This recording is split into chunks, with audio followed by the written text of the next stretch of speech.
মেঘে ঢাকা পাহাড়ের সবুজ ছায়া, স্বচ্ছ পানির ধারা আর চারপাশে ছড়িয়ে থাকা অসংখ্য সাদা পাথরের সমারোহ। প্রকৃতির এই অপূর্ব সৌন্দর্যের রাজ্যে আপনাদের সবাইকে জানাই স্বাগত। ওয়েলকাম টু সাদা পাথর। আজকের গল্পটা শুধু একটা ভ্রমণের গল্প নয়, আজকের গল্প প্রিয় মানুষগুলোর হাত ধরে প্রকৃতির কাছে ফিরে যাওয়ার গল্প। আজ আমরা ঘুরবো সাদা পাথরের স্বচ্ছ পানিতে, নৌকায় করে দেখবো পাহাড়ের সৌন্দর্য, জানবো এই অঞ্চলের ইতিহাস, জানবো কিভাবে এখানে আসবেন, আর সবচেয়ে বড় কথা পরিবারের প্রিয় মানুষগুলোর সঙ্গে কাটানো কিছু সুন্দর মুহূর্ত আপনাদের সঙ্গে ভাগ করে নেব। তাহলে চলুন শুরু হোক আমাদের সাদা পাথরের পথে একদিনের পারিবারিক ভ্রমণ। সিলেট শহরকে পিছনে ফেলে আমরা এগিয়ে চলেছি ভোলাগঞ্জের দিকে। শহরের ব্যস্ততা যত পিছনে পড়ছে, প্রকৃতি যেন ততই কাছে চলে আসছে। এই পথটাও আমাদের ভ্রমণের একটা অংশ, কারণ পরিবারের সঙ্গে ভ্রমণে গন্তব্যের চেয়ে পথের গল্পগুলোই অনেক সময় বেশি মনে থাকে। কখনো গল্প, কখনো হাসি, কখনো গান, এভাবেই কেটে যাচ্ছে আমাদের পথ। অবশেষে আমরা পৌঁছে গেছি ভোলাগঞ্জে। এখন শুরু হচ্ছে আমাদের ভ্রমণের সবচেয়ে সুন্দর অংশগুলোর একটি নৌকা ভ্রমণ। আজকের দিনটা আমরা রেখেছি আমাদের পরিবারের জন্য।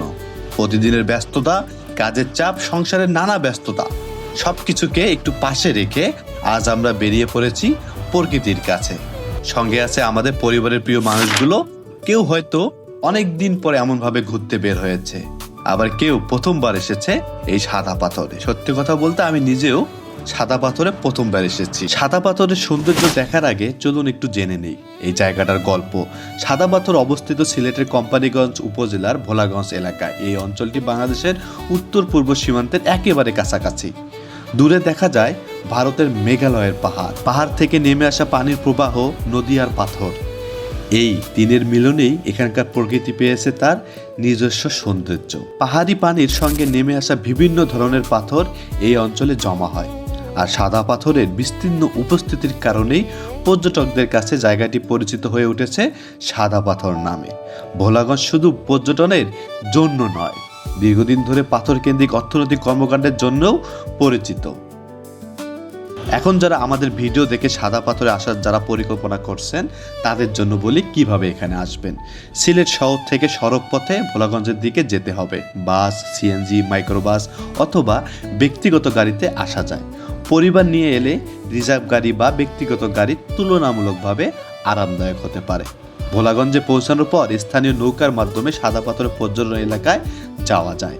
তবে মনে রাখবেন, নৌকা ও স্থানীয় পরিবহনের ভাড়া সময়, মৌসুম ও পরিস্থিতি অনুযায়ী পরিবর্তন হতে পারে। তাই যাওয়ার আগে বর্তমান ভাড়া ও স্থানীয় নিয়ম জেনে নেওয়াই ভালো।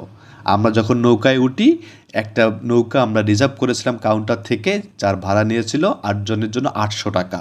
অর্থাৎ এখানে নৌকা রিজার্ভ করতে হয় 800 টাকা দিয়ে, এবং 8 জন সর্বোচ্চ লোক যাওয়া যায়। তবে যারা সিঙ্গেল যাবেন তারা এখানে দেখবেন যে অনেকে দল বেঁধে যাচ্ছে বা সিঙ্গেল যাচ্ছে, তাদের সাথে আপনি দলে যোগ দিয়ে সেখানে যেতে পারেন। আর একটা কথা অনুরোধ থাকবে, প্রকৃতি আমাদের আনন্দ দেওয়ার জন্য, নষ্ট করার জন্য নয়। যেখানে ঘুরতে যাবেন সেখানে ময়লা আবর্জনা ফেলবেন না, প্লাস্টিক পানিতে ফেলবেন না। শিশুদের সঙ্গে নিয়ে গেলে তাদের সব সময় নজরে রাখবেন, আর পানিতে নামার সময় নিজের নিরাপত্তার বিষয়টি অবশ্যই গুরুত্ব দেবেন।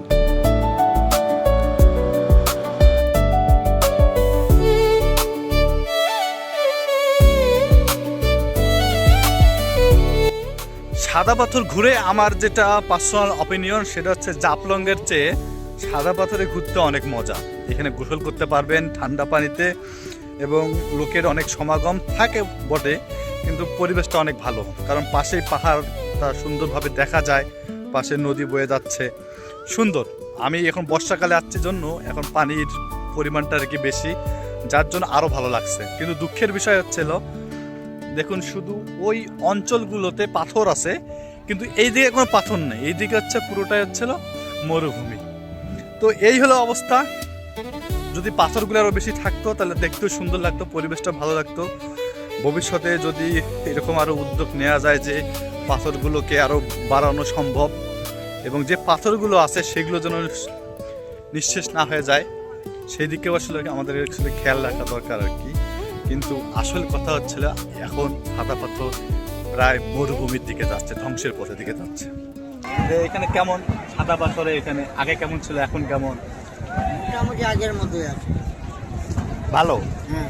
আর এখানে কোনো তো সমস্যা নাই না? না না, কোনো ধরনের সমস্যা নাই, সব ধরনের সিকিউরিটি আছে। সিকিউরিটি এখানে আছে, যদি কেউ সমস্যা পড়ে তখন লকারে যদি মাল রাখে, হ্যাঁ, লকারের মালিক দায়ী যদি কোনো সমস্যা। ও লকারে মাল রাখলে ওটা সমস্যা হলে ওটা কোনো দায়ভার নাই? না, মালিক দায়ী, যে লকারের মালিক ও দায়ী। ওই দায়ী আর কি। ও আচ্ছা, আর এমনিতে বাইরে কোনো সমস্যা হয় না, তাই না? যাই হোক, ধন্যবাদ। এই মামার কাছ থেকে পানি নিলাম। এখানে একটাই দোকান, খুব ভালো কাজ করতেছে এখানে। দেখা হবে আবার, ঠিক আছে মামা? আসুন। তো এখান থেকে আমরা এই যে পানি নিলাম, তো হচ্ছিল এই 2 লিটার পানি নিলাম এখান থেকে। কিন্তু দুঃখের বিষয় হচ্ছে 2 লিটার পানির দাম হচ্ছে 60 টাকা, যেটার দাম আসলে খুবই কম হওয়ার কথা ছিল। কিন্তু এখানে তারা বলতেছে গাড়ি ভাড়া, নৌকা ভাড়া দিয়ে এই সাদা পাথরে এই পানি নিয়ে আসে, তার জন্য এখানে দাম হচ্ছে 60 টাকা। আর আমার পিছনে দেখতে পাচ্ছেন এই পাশে হচ্ছে ইন্ডিয়ার হচ্ছিল বর্ডার, পাহাড়। আসলে সব ভালো ভালো জিনিসগুলো ইন্ডিয়া নিয়ে গেছে, শুধুমাত্র আমাদের তাও ভাগ্য ভালো এই পাথর দিয়ে দিছে।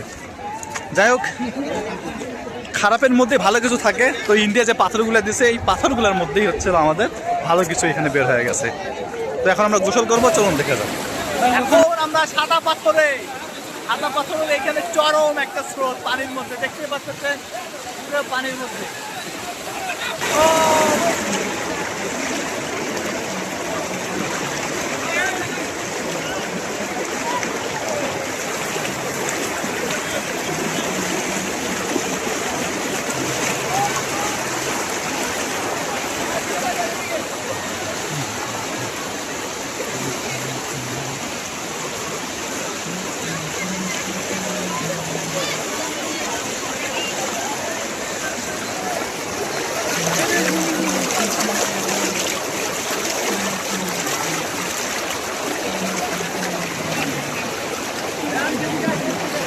দেখতে দেখতে আমাদের সাদা পাথর ভ্রমণের সময় শেষ হয়ে এসেছে।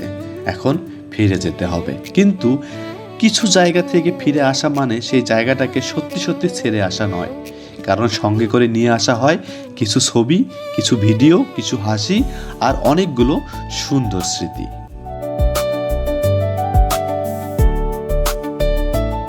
জীবন আমাদের প্রতিদিন ব্যস্ত রাখে, কাজের ব্যস্ততা, সংসারের ব্যস্ততা, দায়িত্বের ব্যস্ততা, কিন্তু এই ব্যস্ততার মাঝেও পরিবারের জন্য কিছু সময় বের করা দরকার।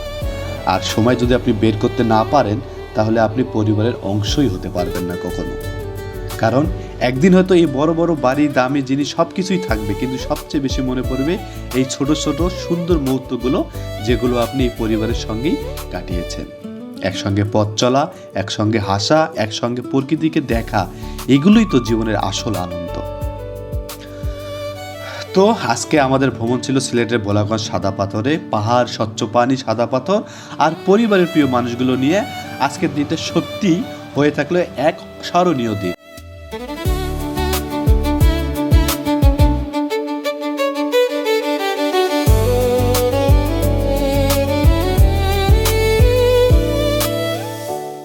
ভিডিওটি ভালো লাগলে একটা লাইক করবেন এবং আমার চ্যানেলটিকে সাবস্ক্রাইব করবেন।